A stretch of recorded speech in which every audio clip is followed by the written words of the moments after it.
ओम श्री गुरुवे नमः। भाइयों और बहनों, सभी को प्रणाम। पिछले वीडियो में आपने सुना कि वृद्धजन समाज के मार्गदर्शक एवं प्रेरक बनकर समाज को एक नई दिशा दे सकते हैं, लेकिन ऐसा करने के लिए उनको अपने अपनत्व एवं प्रेम का विस्तार करना होगा।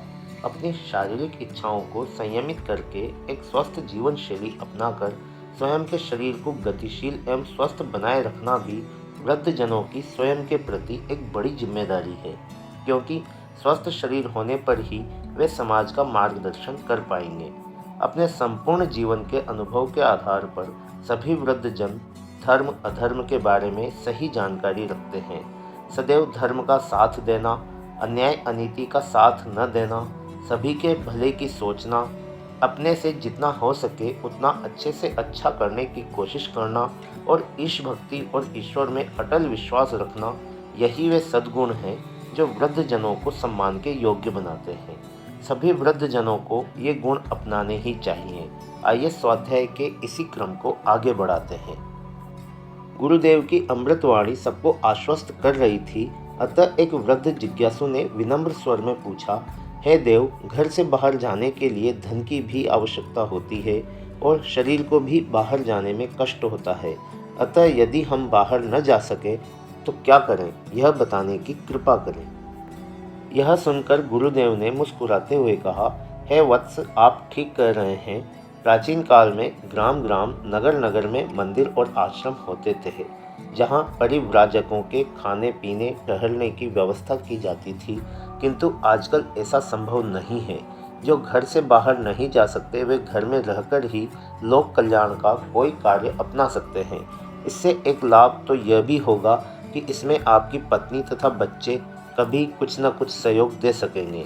इस समय नारी जाति की स्थिति बहुत शोचनीय है। यद्यपि इस समय उन्हें पढ़ने लिखने, बाहर जाने, नौकरी करने की बहुत सुविधाएं प्राप्त है, पर तो भी यदि गंभीरता से देखा जाए तो लड़की यदि पढ़ लिख कर योग्य बन जाती है तो विवाह करने के लिए इतना पढ़ा लिखा लड़का नहीं मिलता। उसके लिए दहेज की समस्या आती है। इसलिए पुत्र और पुत्री में आज भी अंतर समझा जाता है। पुत्र के होने पर खुशी तथा कन्या के जन्म पर शोक मनाया जाता है। अतः अपनी पत्नी के सहयोग से घर पर रहकर ही किसी सामाजिक संस्था से जुड़कर इन कुरीतियों को दूर करने में आप सहयोगी हो सकते हैं। इस समय गायत्री परिवार, आर्य समाज, भारत सेवक समाज, भारत विकास परिषद आदि बहुत सी संस्थाएं हैं जो इन शुभ कार्यों में लगी हुई हैं। आप अनाथालय के किसी बच्चे को गोद ले सकते हैं। इस समय न जाने कितने प्रतिभाशाली बच्चे हैं जो धन के अभाव में उच्च शिक्षा प्राप्त करने से वंचित रह जाते हैं। उनके लिए आप अपने साथियों को इकट्ठा करो और अपने से अभियान शुरू करो। कुछ धनराशि इकट्ठी करो। अच्छे काम के लिए संकल्प लेते हैं तो भगवान सहायता करता है। धनराशि इकट्ठी करके गरीब बच्चों को छात्रवृत्ति के रूप में दो। उनकी शिक्षा पूरी होने पर उनसे ये राशि वापस ली जा सकती है। वह किसी और के लिए काम में आ सकती है।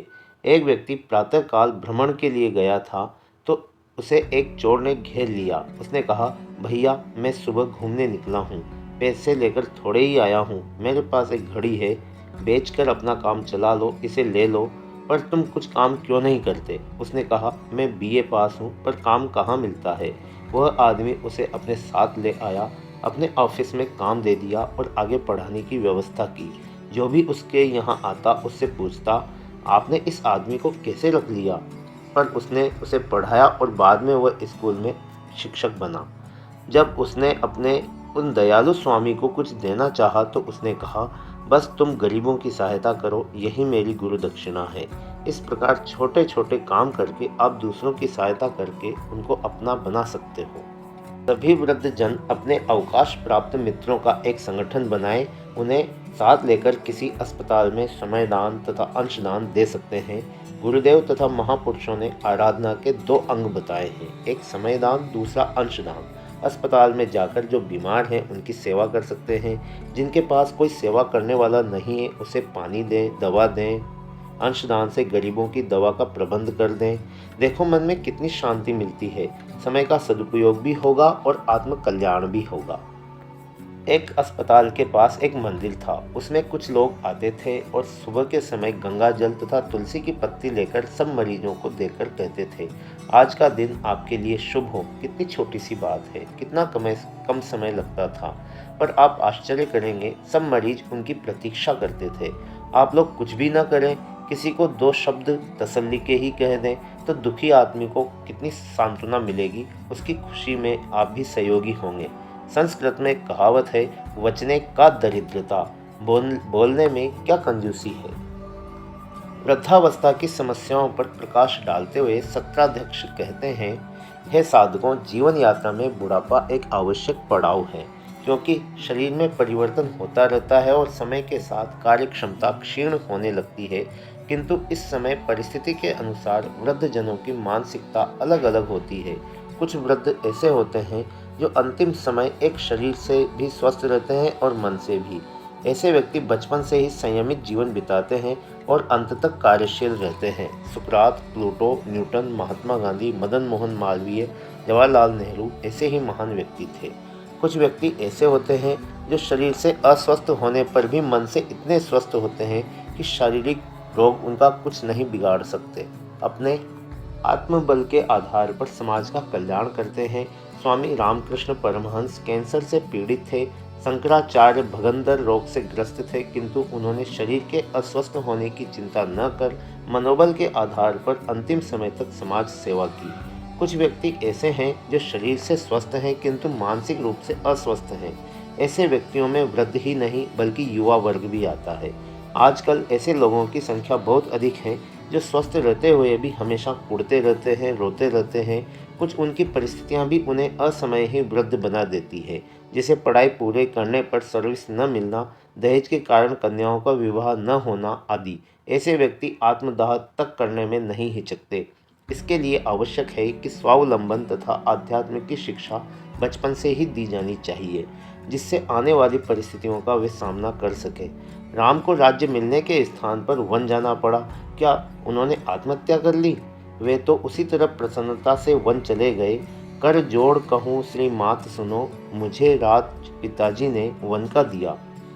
पांडवों को जीवन भर अग्नि परीक्षा देनी पड़ी, पर क्या उन्होंने कभी इसके कारण अपने कुछ जीवन से भागने का विचार किया?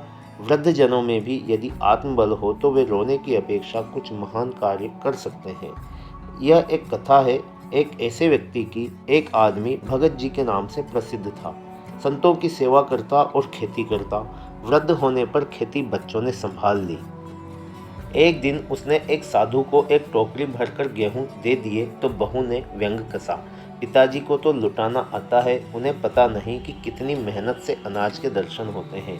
उसे वह बात लग गई। उसने बैल खोले, स्वयं खेती की और एक नहीं सब साधुओं के लिए भंडारा खोल दिया। आदमी स्वाभिमानी हो तो वह जीवन का आनंद ले सकता है। कुछ व्यक्ति ऐसे होते हैं जो शरीर तथा मन दोनों से अस्वस्थ हैं। ऐसे व्यक्ति अपने लिए तो भार हैं ही, परिवार के लिए भी बोझ बन जाते हैं। यदि लंबी बीमारी के कारण उनका शरीर जर्जर हो जाता है तो उनकी स्थिति और भी शोचनीय हो जाती है।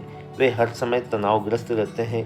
यदि आप सब उनकी सेवा कर उनका कष्ट दूर करने का संकल्प लें तो उनका दुख दूर करके आप सौभाग्यशाली बन सकते हैं। ऐसे महापुरुष दीन दुखियों में ही भगवान का दर्शन करते हैं। महात्मा गांधी ने कुष्ठ आश्रम खोला था और कोड़ियों में ही भगवान के दर्शन किए थे। श्री राम शर्मा आचार्य जी ने एक हरिजन महिला की बीमारी में सेवा करके आशीर्वाद पाया था। माताजी हमेशा यही कहती थी, गुरुदेव को उस हरिजन माता का आशीर्वाद फलीभूत हुआ। ईश्वर चंद्र विद्यासागर ने एक बुढ़िया को सड़क पर मल मूत्र से सना देखा तो उसे वे कंधे पर डालकर ले आए। उस अनाथ की सेवा उन्होंने जीवन भर की। एंड्रज पादरी थे, उनका नाम बापू ने दीन बंधु रखा। एक बार किसी ने उनसे पूछा, आप भगवान को दिखा सकते हैं? तो उन्होंने एक वृद्ध मेहतर को दिखाया जो अपने बूढ़े माँ बाप की सेवा में लगा हुआ था। कहने का तात्पर्य यह है कि ऐसे व्यक्ति स्वयं भगवान का रूप होते हैं। यह लोक कल्याण का कार्य केवल पुरुष ही कर सकते हो ऐसा नहीं है। इसमें यदि पति पत्नी मिलकर कार्य करते हैं तब सोने में सुहागा है। अधिकांश पत्नियां पुरुषों के मार्ग में रोड़ा नहीं बनती बल्कि सहयोगी ही बनती हैं। अरविंद आश्रम में माँ के नाम से प्रसिद्ध महिला विदेशी थी। पर उन्होंने महर्षि अरविंद को पूर्ण सहयोग दिया था। महात्मा गांधी के साथ कस्तूरबा ने कंधे से कंधा मिलाकर कार्य किया। स्वतंत्रता आंदोलन में पति के जेल जाने पर घर का उत्तरदायित्व महिलाएं ही संभालती थीं। इतना ही नहीं, विदेश से आने वाली भगिनी निवेदिता तथा मदर टेरेसा को कौन नहीं जानता। आज उनके त्याग और समर्पण का ही परिणाम है कि निवेदिता को भगिनी तथा टेरेसा को मदर कहकर सारा विश्व जानता है। वे समस्त संसार की बहन और माँ बनकर अमर हो गई। अतः नारी वर्ग को भी इस कार्य में सहयोगी बनना चाहिए। अंत में सभी को आश्वस्त करते हुए जीवन को एक नई दिशा देकर सन्मार्ग की ओर जाने की प्रेरणा देते हुए महाप्राज्ञ कहते हैं कि है भद्रजनों, यह वृद्धावस्था अभिशाप नहीं है, यह तो जीवन का स्वर्णिम काल है। इसे आंसुओं से मत भिगो, बल्कि आत्मज्ञान का दीप जलाकर स्वयं अपना मार्ग प्रशस्त करो तथा दूसरों के लिए भी दीपक बनकर जलो। एक अंधा व्यक्ति रात को दीपक जलाकर बैठ जाता था। किसी ने पूछा, तुम यह दीपक क्यों जलाते हो? उसने कहा, यह दीपक अंधेरे में भटकने वालों को रास्ता दिखाएगा। मुझे दिखाई नहीं देता तो क्या हुआ? अतः आदमी मन का दीपक जलाकर समाज को आलोकित कर सकता है। एक वृद्ध माली ने किसी ने पूछा, यह पेड़ तुम क्यों लगा रहे हो? तुम्हें तो इसके फल मिलने से रहे। उसने कहा, मैं अपने बुजुर्गों के लगाए पेड़ों से फल खा रहा हूँ। इसके फल मेरी आने वाली पीढ़ियाँ खाएंगी। इसमें हानि क्या है? यह तो लाभ का सौदा है। कहने का तात्पर्य यह है, जलते रहने का नाम प्रकाश है, बहते जल का नाम नदी है, चलते रहने का नाम जीवन है। चले वेती बढ़े चलो, यही जीवन का उद्देश्य है। इस प्रकार दुखी एवं निराश वयोवृद्धों को सांत्वना देते हुए उनका मार्गदर्शन करते हुए युग ऋषि कहते हैं, हे अमृत संतानों, परमपिता परमात्मा के राजकुमार होकर तुम अपने को दीनहीन मत समझो। जीवन जीने की कला सीखो। सर्वप्रथम आत्मनिरीक्षण कर अपनी कमियों को सुधारने का प्रयास करो। अपनी आवश्यकताओं को कम करके परिस्थितियों से समझौता करना सीखो। ब्राह्मणोचित जीवन जीने का अभ्यास करो। परिवार की जिम्मेदारियों को अपने बेटों पर छोड़ दो। सारे संसार को अपना परिवार समझकर उसके हित चिंतन की ओर ध्यान दो। जो अशक्त हैं उन्हें सहारा दो। जो दुर्गुणी हैं उनसे घृणा मत करो, उन्हें सुधारने का प्रयास करो। पापी कोई नहीं होता, पापों से छुड़ाकर उन्हें सुधारो। पर यह तभी संभव है जब तुम स्वयं अपने को सुधार लो। अधिक से अधिक मौन रहने का अभ्यास करो। बोलो कम, मनन चिंतन ज़्यादा करो। जो स्वस्थ हैं, धन एवं शक्ति से सक्षम हैं, वे असहाय दीन दुखी का सहारा बने। उसके बाद मृत्यु महोत्सव की तैयारी करें। मृत्यु एक विश्राम स्थल है, उसे भयभीत मत हो। हे अमृत पुत्रों, उठो। यदि तुम सचमुच उस पूर्ण ब्रह्म की उपलब्धि चाहते हो तो अपने सुखों की आकांक्षा जड़ से समाप्त कर दो और इस प्रशस्त पुण्य मार्ग पर आगे बढ़ते जाओ। ईश्वर तुम्हारी सहायता करे। भाइयों और बहनों, आज के स्वाध्याय को अब यहीं समाप्त करते हैं। आशा है आपने इसे ध्यानपूर्वक सुना होगा और आपका सहयोग हमें लगातार मिलता रहेगा। इसी आशा और अपेक्षा के साथ आप सभी का बहुत बहुत धन्यवाद।